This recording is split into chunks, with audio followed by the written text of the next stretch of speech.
All right, everyone. This is the Sony FX30 cinema camera. And I recently bought this just a few weeks ago, right before I went to Dublin, Ireland.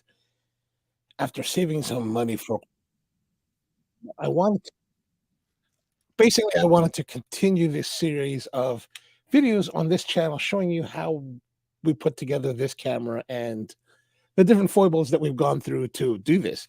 Now, the basic camera is really great. It's really compact, but I've been finding that there's a number of things that are relatively unusable or just difficult to use.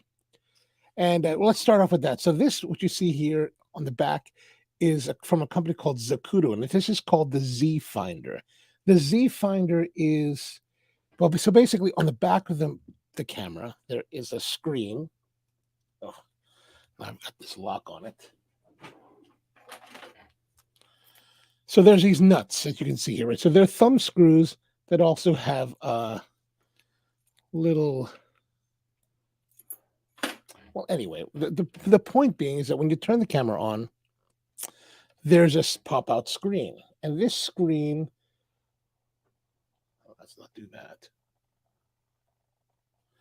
This screen shows you what we're doing, right? So what you see and all of that. Now, the screen works great for just kind of like, framing and just kind of getting an idea of where should the camera go.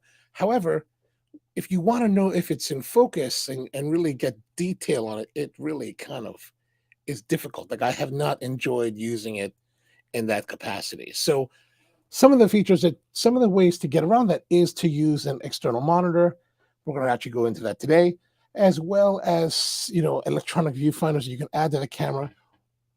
But instead of that, I did remember that I had this. This is the Z-Finder, like I said. And I originally bought this Z-Finder because I wanted to, well, I originally bought it for the time when I had a Canon 60D camera. That was one of the first generation of Canon APS-C censored cameras, DSLR type cameras that would do video. And this whole rig here. So it comes with a base plate, right? It says base plate, and then you have this little frame and the Z-Finder, and basically the frame allows you to lock this on and then look. Oh, I bet you put it on backwards. With a nice eyepiece, with a diopter, and then you can use that to look inside and make your fine adjustments to your focus and make sure. Now, I remember that I had, and I dug it out, and it turned out that it worked. The base plate for the 60D worked fine, and it all matches up. And I was like, oh, this is great. Now, the only thing about this is that when you're holding it up here, and it's not necessarily the most comfortable plane to hold your, you'd like to have the camera maybe a little more offset when you're shooting like a regular motion picture or television or film camera. But, sometimes you have to make adjustments based on limitations, mostly budgetary. And so that's kind of it. But it really does work well. And so I attach that, and it gives a little bit more bulk. You can kind of, hold onto more secure points, right? So like you've got your left hand on the grip, you've got your right hand on the grip, your left hand somewhere on the body, right? And then now you can put your eye up to the viewfinder, and that kind of gives you a little more stability. Now, if you have to get low, it's going to be difficult. So if we want to drop the camera down and look at it as you're shooting lower, this is not very suitable for that, because now if you want to take the screen up so you can see that and help you with framing, you've got to remove this and then loosen this. You need a tool, because I really tightened it pretty hard. Because what I find is that if you don't tighten the frame, maybe I'll use this camera. If you don't tighten the frame really well, if you don't tighten the screws really well with the frame will wobble, and then it starts to like wobble out, and it just becomes a bit of a pain in the butt, and that's just not fun. So that's the Zacuto Z-Finder. Now, the Z-Finder is available still. I was looking online. Where is it? There we go. So this is the Zacuto. Oops. This is the Zacuto page. And the Z-Finder, as you can see here, Z-Finder Pro 2.5 times for a 3.5-inch screen, 3.2-inch screens, is about $400. So it's not the cheapest producer of product out there in the world. It is somewhat on the pricey side. However, the build quality has been very good. Like, I mean, this Z-Finder that I have, it hasn't worked very hard, to be honest with you. It's sat in a little bag for the last like 6, 7, 8 years, but they're well built and the quality is really nice. So you really are you're paying more, but you're getting better quality gear out of it. And as you can see, they do have a bunch of stuff. Now, I don't know what exactly will work today. I'm presuming that this one, the 2.5 times for 3.2-inch screen, should be a great way to go. There's a whole bunch of stuff. Now, if I had to kit it out, I'd want to look for it. What I really wish they would have is some kind of, what do you call it? I wish they would have some kind of adapter. And maybe this is something that I'll work on finding, where you can kind of attach the frame to the actual screen. So as you hold it and rotate it out, you can kind of use it like on the side, right? So if I push the screen out this way, like for example, if I show you on this Sony ZV-1, right, the screen kind of comes out like that. And if I was to be able to attach the viewfinder, the Z-Finder to it, then I could like run the camera in this kind of mode.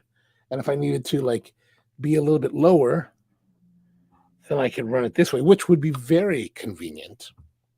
However, I don't know if that would work because, some of the issues that you have to think about is when you strap the Z-Finder, which is not light, but not terribly heavy, to the screen, how much will that weight wear on the hinges and the pivots, right? So that's something to consider as well.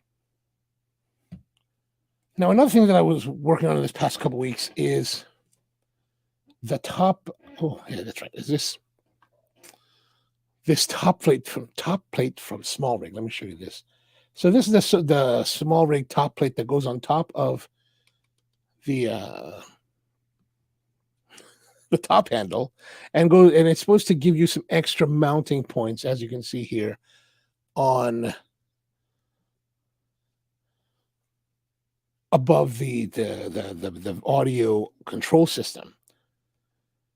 Now, it's really designed to work either solo, as you see it here, or to integrate with SmallRig's very own top handle. Now, unfortunately, I ended up not going with SmallRig's top handle. I ended up going with Kondor Blues, mainly because I just wanted a little bit of color contrast, right? I think the color contrast is nice. And so when you first look at mounting this top plate to the Kondor Blue, it doesn't work. It just doesn't work. The pins don't match up or anything. And I was like, what a buzzkill. Maybe I need to go buy the SmallRig. And then I kind of looked, and so what comes in with the top plate, as you can see here, it's a little bit convoluted, maybe a little bit difficult to see because it's all installed. But it actually comes with a small plate that you would screw into the top handle without this, that would allow you to attach the top plate. So what I did is I just took this piece that would normally go into the top handle, and I just put it into the rail, the NATO rail that comes on the Kondor Blue, and it matches up. Now, it's not perfect as the way it's designed. Like, as you can see here, there is a gap, right? There's this big gap here, which really, and then there's a gap up here as well. But really, there's no that. I don't think that's really much of an issue. It just kind of gives more space. Where the issue is on, let me see, well, maybe it looks better here. Where the issue is on the back of the audio adapter. There's this little plastic clear door that you can open up to adjust the different inputs, right? You can kind of see that there. Having this piece and this piece mounted. I don't think it prevents it completely from opening, but it does make it difficult to access. Like, I think I need to get some kind of pointy tool to get in there and see if we can. I mean, Sony did a good job in making it fairly like secure so that you wouldn't open it, inadvertently. Okay, so you can't open it now, but as you can see, there's the issue, right? So if I want to switch out the input sources, the door will not completely open. So that's an inconvenience and not really a good thing. So perhaps I'm going to have to, I don't know, work some way around that. I was talking in one of the other live streams about how maybe, drilling different new holes into the Kondor Blue, or, gosh, it's a $30 piece, right? The $40 part.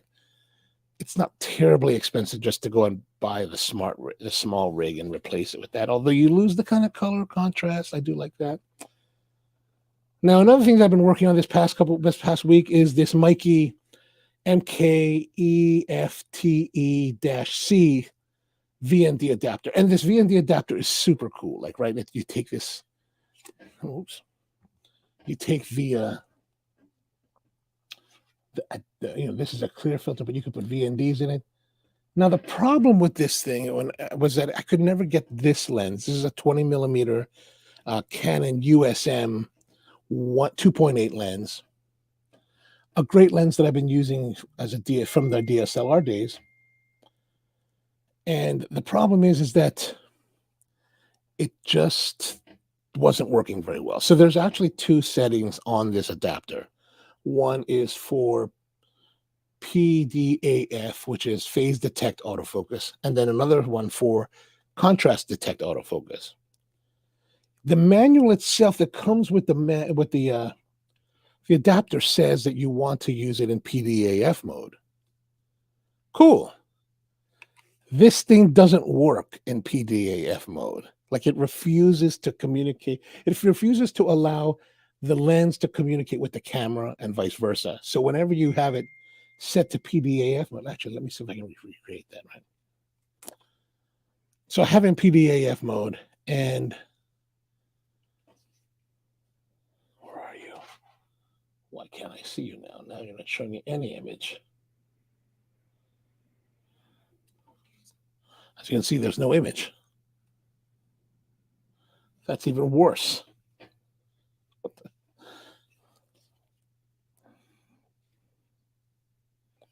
me turn it off.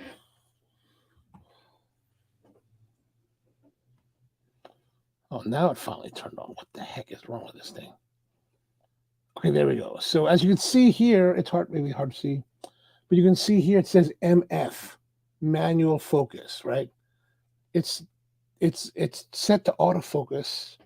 The lens is set to autofocus, and lens invalid with this. Oh, that's the hit that button. If you hit the trigger or hit this, it doesn't. The auto rock, the zoom and rockers, it doesn't want to play well. But as you can see, it's not focusing on anything, right? So if I turn it around here, you can see everything's kind of blurry.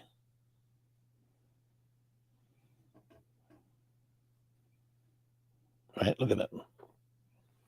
Now, if I switch the camera, I mean the adapter to CDAF, and give it a moment. Okay, now it's starting to react, and see it automatically switched to AFC. And now it will focus on me. Look at that. I mean, it's not doing a very good job. I don't know whether it's because I don't know. The lens is older, so it's slower, but it works really well with my M50 with a ComLight adapter. It's not terribly fast, unfortunately, but it does work.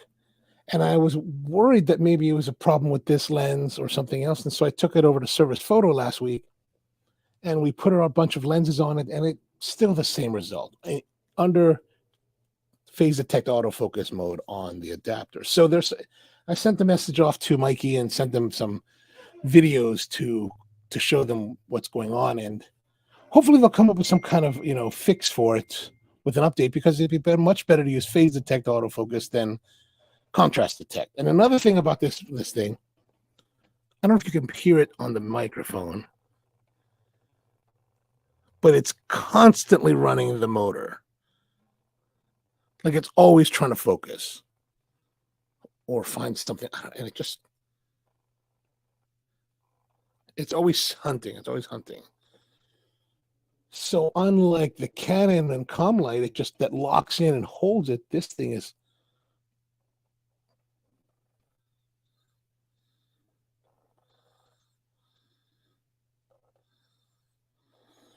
I don't know. It just makes me irritated. So that's pretty much where I've been with all of the updates on the camera for the last week. But again, back to our issue with the monitor or the view screen, it's like it's very difficult to use. So one of the solutions is to use an external monitor. So I do have an external monitor. I've got a 7-inch Ninja Inferno 4K monitor. This is a great little monitor, right? I got this used at a great deal, right? And you can just use it as a monitor. You can also record with it in a 422 using external hard drives. You just kind of put it in this sled and then lock it in, and it all works. And the nice thing about this, I'm going to use mains power. You can use battery power with Sony NP batteries, but if I put the mains, connect to mains power,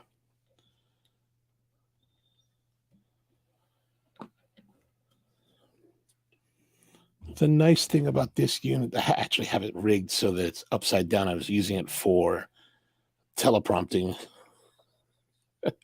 But anyway, so you've got a bunch of different features. You can record with it, 4-channel audio, and then you can have waveforms and different things to use to monitor your situation. And then it does have, things like XLR inputs as well as HDMI input. So that's kind of what we're using it for. And of course, it has the power. Now, if you want to power it externally, you can use the battery that we have here, or you can also, it comes with a DTAP connector. So you put that, if you understand DTAP, you know how that all works. So we've got our Ninja Inferno. So we're going to put that to the side. Camera to the side, because in order to mount all of this, I was, watching some videos, and I don't know if you guys are familiar with a guy named Armando Ferreira.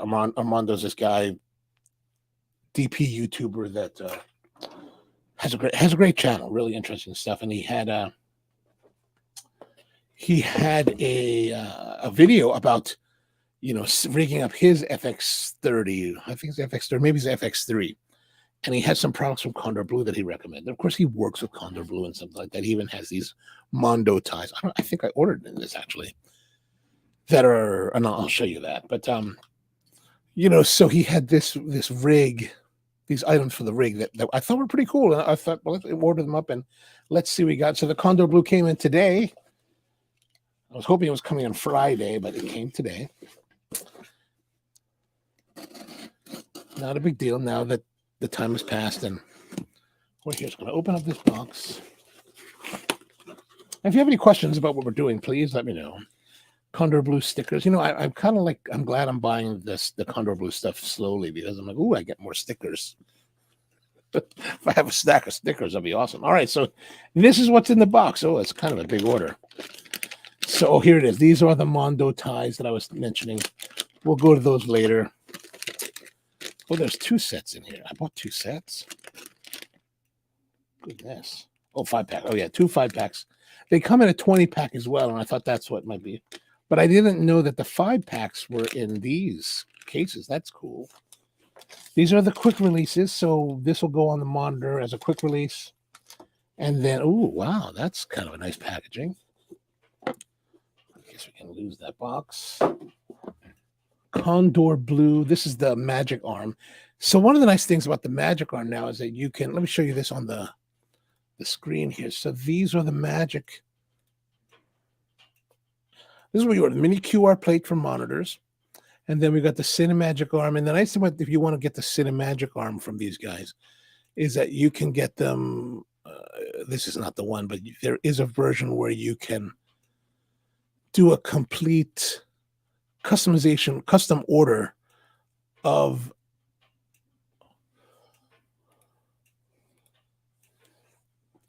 anyway. You can do custom orders and custom parts for the Magic Arm, and that's what I got here today. So let's open it up. Oh, this is nice packaging. I gotta say that, and it's not terribly expensive. Okay, we have a lifetime warranty. This little card says Kondor Blue. Is this card? Oh, this may be a sticker. Wow, this is really. I'm really surprised that they would package it this way. All right, so this is the Kondor Blue Magic Arm, and the way that I ordered it is I kind of followed Armando Ferreira's example, really. See, the thing about these,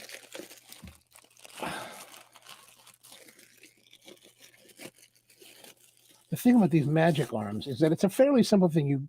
You've got this big wing nut that you kind of loosen, and it's got these two brackets, and these brackets hold these two balls in place, and the balls each have a big O-ring that helps to secure it. Now, if you want to swap them out, you can just by loosening this up until the balls come out. Now, this one I ordered with a quick release for the monitor top, or for the monitor bottom, and then the other side I ordered with the NATO rail controller, right?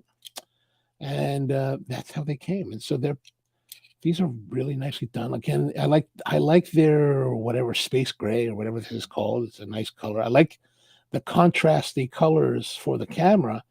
And also it's nice because it's also not too obtrusive. I guess that's the best way to put it. Meaning that it's not like super, super flashy.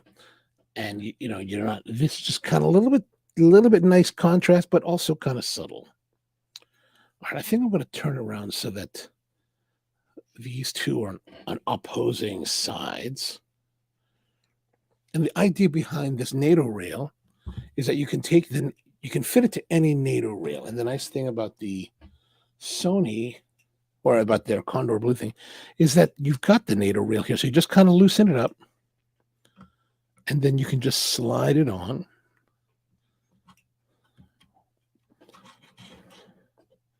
So I'm going to slide it there like that. And then maybe angle it this way. And I don't know how this is supposed to go because I've never used this. Actually, because it's all in the way there, I wonder if it's... Anyway, that's kind of what I'm thinking. Maybe it'll be like that. Now, we're going to put this camera so it kind of sits like this, right? So not terribly bad. We're going to put this and you still have some area to hold your fingers, your hand. Actually, what I probably will do is I'm going to scooch it up so that it sits totally up against that, so it's nice and tight, and that should give me maximum amount of handheld room there. Now, the next part of it, of course, is this quick release, right? What are they called? It's called the mini QR plate, mini quick release plate for monitors, arms, and accessories. So I'm going to open this up.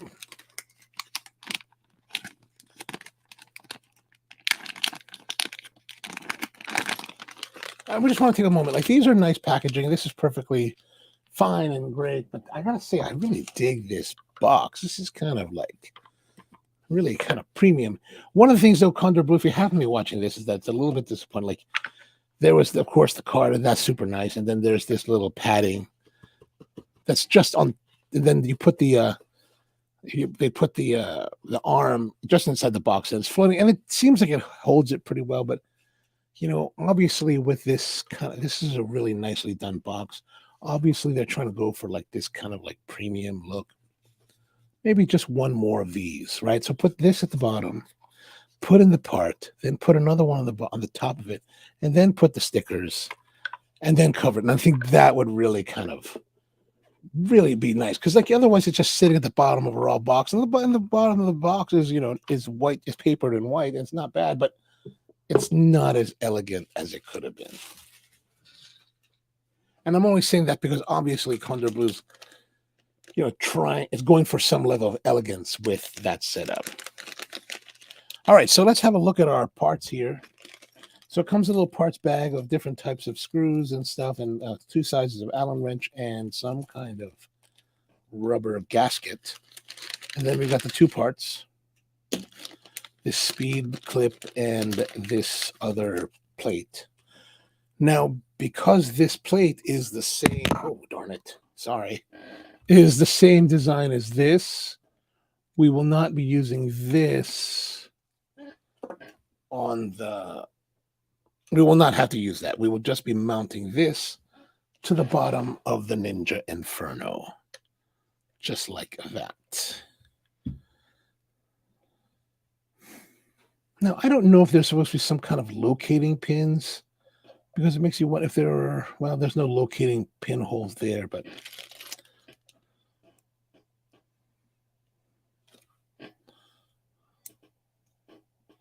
so this actually just swatches that way, and I think that means that it's locked somehow. I'm not really sure how that works. I'm going to presume that we're supposed to screw this into the 1/4-20 mount of the Inferno. Can't get the bag open.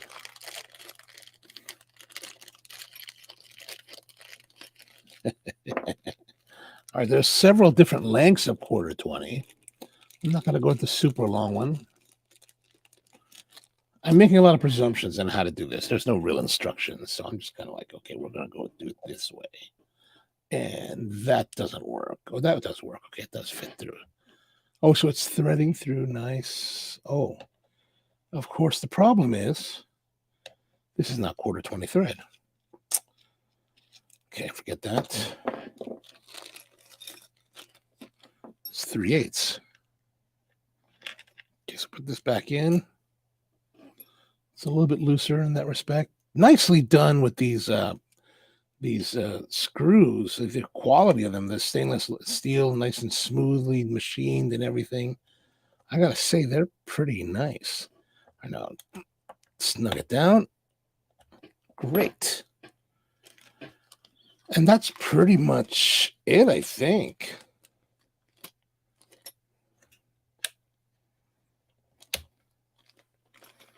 Actually, I don't even know how these work. I'm guessing. I'm just totally not sure. All right, let's see here. We got our bag. We're going to put all this back in its bag because it's pretty much all we need. And then we've got our Ninja.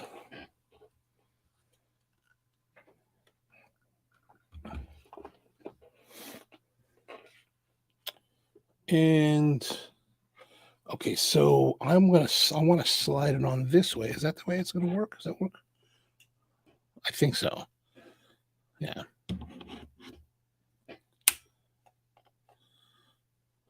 That was it.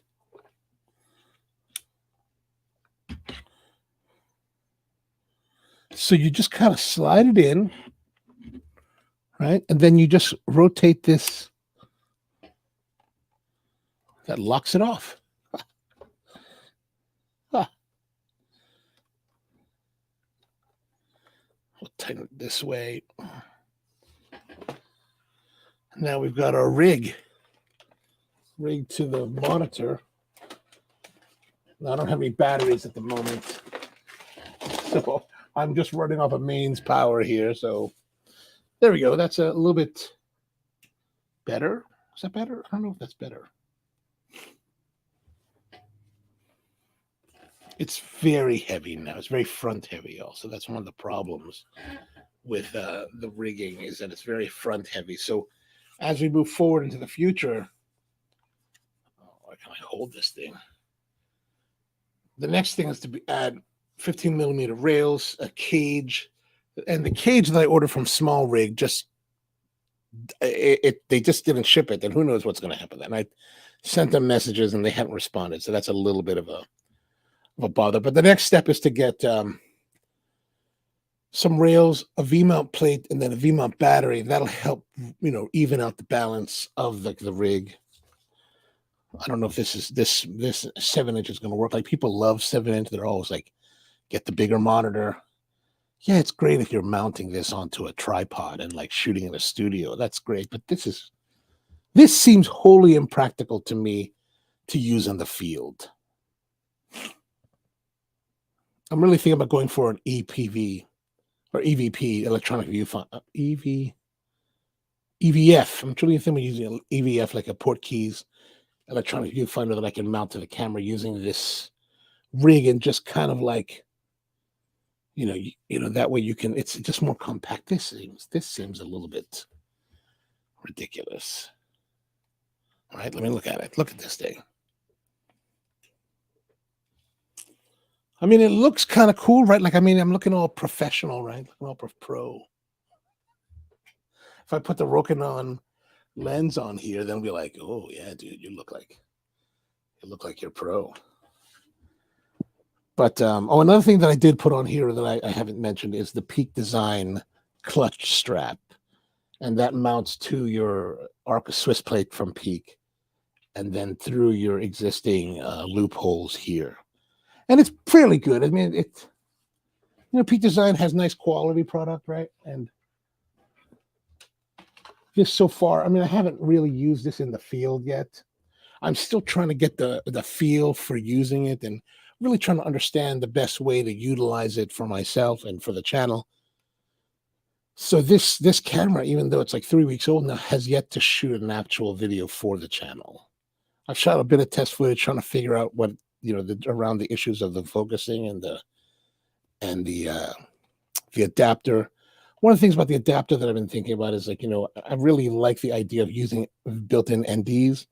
That's super, to me, really important. But, there's issues with the focusing. It really kind of makes me think about that. And also, if I was to go with the native E-mount lenses and delete this part of it, I would get faster response and, really nice quality. So I'm not sure if I'm going to go that direction or not, but that's essentially where we are now. Oh, and let me not forget, we've also got our, this thing is all like going to fall over now. Now it doesn't want to stay upright. This is a problem with rigging out your camera. It gets all kind of wonky. Let me see if I push it over to the left a little bit to balance it out. No, that hasn't helped yet. Let's go over here like this. Okay, that's too far. All right, there we go. That's nice. That's nice. That works. That's not falling over now. So next we've got the Kondor Blue Mondo ties, and like I said, Armando Ferreira worked with Kondor Blue to make these ties.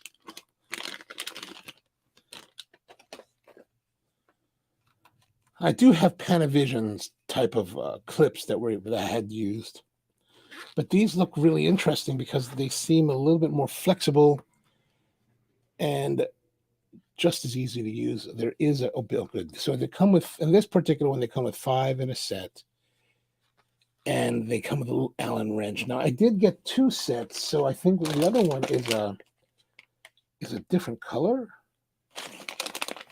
Maybe they're all blue. I don't know. They come in 3 colors, as you can see here: blue, black, and red. They have a little clip on them. That's nice. This could be very handy on my little satchel. Oh yeah, these are blue as well. Okay.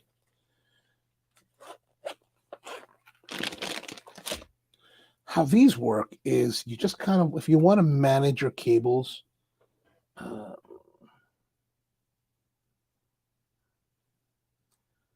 you can just kind of, like, let's say, for example, I want to manage this cable here. I'll put that on there. So I'll put this here. Screw this Mondo tie down. Can't really because that thing is in the way.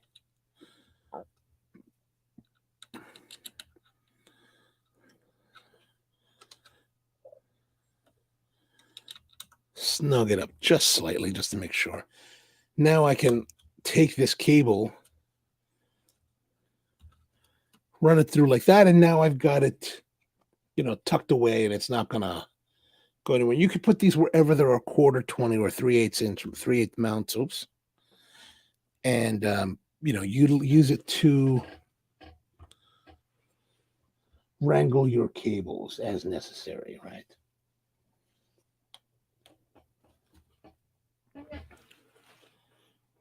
All right, getting ready for shooting now.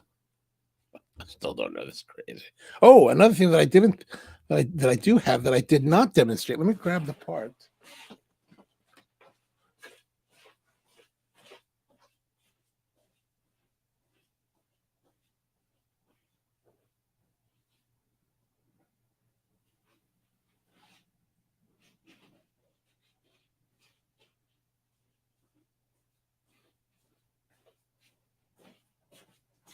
I mean, this is something that I should have, thought more about.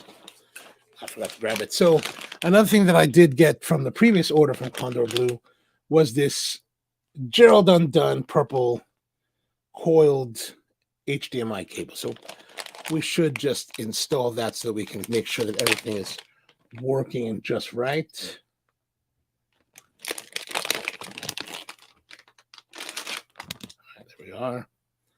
What is this? A lifetime warranty. So how does this work? Basically, we're going to turn it to the side here. We've got our input. Oh, a little cable cover is nice.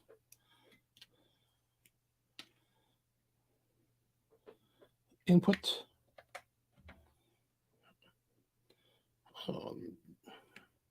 Maybe I should have got the straight one that I can tuck away. And then that goes in there. And that's pretty much it. That's easy peasy. Is it working? It's not working. Come on, Gerald.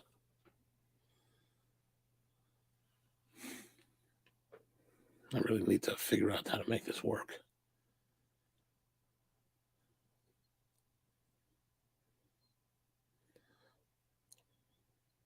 Like I said, I have this set up for use as but this should be feeding signal.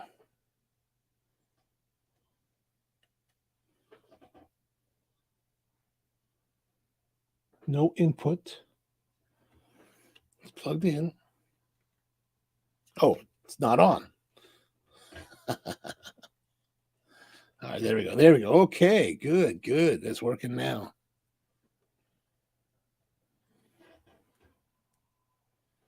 So yeah, there we go. So that all works well. Now it's just a matter of figuring it out and getting it to work. Now I've still got a few more things to get, to make the kit out for a full rig if I wanted to rig it up this way, like the V-mount battery. I'm planning on going with the SmallRig 50 amp or the 55 or whatever they call it, as well as some kind of rail system. But once I get the cage, like the cage hasn't come in, if SmallRig doesn't answer, I might just cancel that order and go with the Kondor Blue cage. I mean, I've already got so much Kondor Blue on this thing that maybe that's the way to go. Yeah, because they didn't even say like it's back ordered. And then the particular cage that I ordered for the FX30 that has the little 15 millimeter rod holder there, so you can put a little autofocus on your manual lenses. They didn't ship it. They put it on, evidently they put on back order, and then it's not even listed in their catalog anymore. So they probably discontinued that. And I'm like, well, why don't you tell me what you're going to do? Because you already charged my card. So I don't know. All right. Well, that's pretty much where we are right now with the build for the FX30. Thank you very much for tuning in. I hope you enjoyed this video. Hope it gives you some kind of insight into how you might approach building your camera. One thing I do want to make it mention that, each camera situation is unique. Each project in a lot of ways is unique to how you might want to rig up your camera. this is not meant to be any kind of like, you must do it this way. These are just one way to do it. Some ideas for you to work with that might work out for you. So if you have any questions or if you have any thoughts, I'd love to hear about them. And if you want to, share with me what you're doing with your cameras, I'd love to see that as well. And of course, if you are interested in coffee, come see us on our main channel, onocoffee, here on YouTube. That's ONO Coffee. We do a lot of coffee YouTubing as well. And then on Thursday nights, if you want to come join us on the live stream, we hang out every Thursday night from 8 p.m. to 10 p.m. Eastern time on the Ono Live channel, ONOLIVE, where we talk coffee and cigars for a couple hours. All right, so thanks for tuning in, and hope that was helpful. And if you got any questions, I'll put the links in the show notes below for the different products that we're talking about here to help you in case you want to look those things up. All right, so hope you have a great day. Thanks for tuning in. And